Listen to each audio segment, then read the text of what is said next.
So in this video, I'm going to teach you how to dumbbell bench press properly without injuring yourself.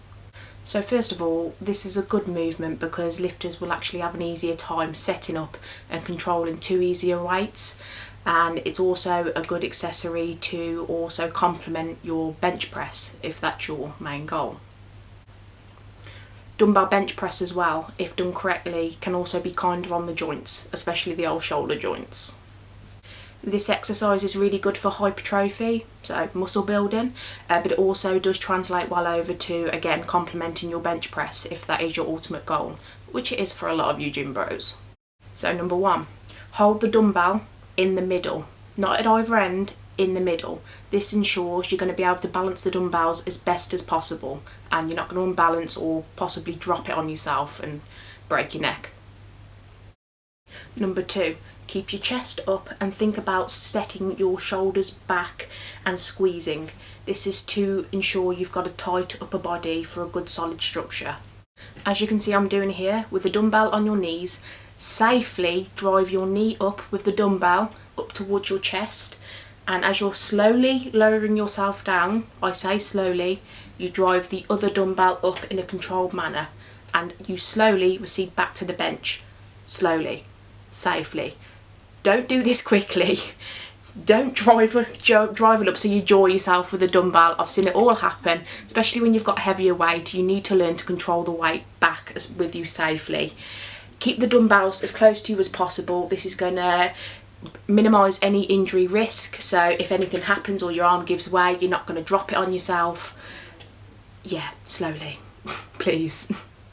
Number four, ensure you're still squeezing your shoulder blades together and keeping that upper chest nice and proud, and you're actively driving your feet through the floor. So when I say actively, this means you're actively pushing your foot through the floor. Think about trying to push the floor away.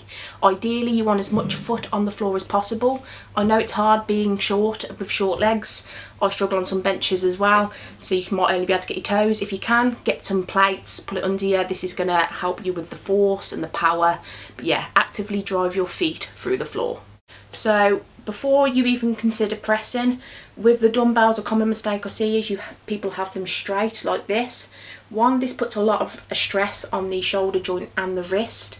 You want to keep your hands and the dumbbells at around a possibly 45-degree angle. So you're not kind of like this, you're more like this, so it's kind of tilted. Essentially what this is going to do is put your elbows in a more neutral position. It's less stress on the shoulder joints and it actually lines with the chest fibres better, so you're actually getting better muscle activation as well. Slowly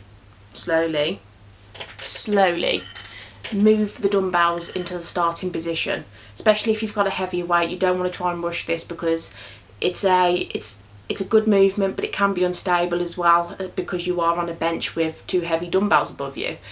The first rep's always the hardest, especially getting them up there because you've got no momentum. You're starting literally from a dead stop. If you need a spotter to get them up, ask for a spot. It's better than dropping the dumbbell on yourself and possibly breaking something. Ensure you're bracing and engaging your core and keep yourself tight. The amount of times I see people on any sort of bench press and they're loose and they're all over the place and then they wonder why they failed the lift or they end up injuring themselves. This is a full body movement as well. It's a compound lift. You need to ensure you're actively engaging all those muscles and engaging your core to keep you as tight as possible. The way I like to think about it is if you lay on a bench as if you're going to press, I like to do with my clients is I like them to engage their core actively, and if I just try and apply resistance to their side or try and push them, they are actively resisting it. That's what I want, so they're not going to move off that bench. That's what I want you to think of. You need to keep yourself tight, especially with heavier weight, because otherwise you're going to get dragged all over the place and potentially injure yourself. So then when you first rep, you're going to drive the dumbbells upwards and slightly inwards. So you're not going to come straight up like this. You're going to come just a little bit more of an angle like this. This is just going to help contract the chest a little bit better. Again, it's better muscle activation and chest activation. So essentially, you're going to drive it up in a straight line. You should finish around the top of your shoulders and your chest. You shouldn't be up here, you shouldn't be down here. Straight line, again, literally like your arm, follow your arm, and literally in a straight line up, and you should finish on top of your shoulders and your chest.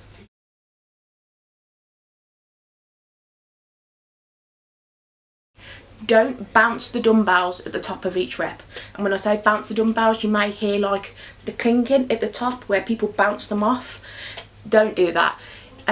It's a bit of an old school thing. I don't see it as much now, but I do still see it a bit. This can cause you to lose stability. You might start to wobble, you might lose your tightness, and it might throw you off. You know, you might end up failing the lift or bailing or dropping something potentially heavy and injuring yourself or someone around you. There's no need to do that. As long as you're getting that nice drive at the top and you're getting the activation, there's no need to bounce them off each other at the top. You're just potentially going to injure yourself. I really hope this helps. I love flat bench dumbbell and incline. I love any type of dumbbell press, to be honest. Didn't do flat bench as much until recently.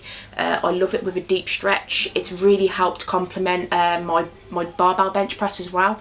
My barbell bench is absolutely just skyrocketed. If you do struggle with barbell, maybe translate over to this for a little bit, take a break. It's really good for hypertrophy, as I said. So if you're doing higher volume. But yeah, if you've not really done this before, I hope this helps. It's a good exercise. As is most other exercises. If you're looking for something different, definitely try this. Just keep it safe. Don't ego lift. Start with a weight you know you can do and progressively overload from there. It's not a race. You'll end up injuring yourself. You need to respect the weights as well. Yeah, have fun.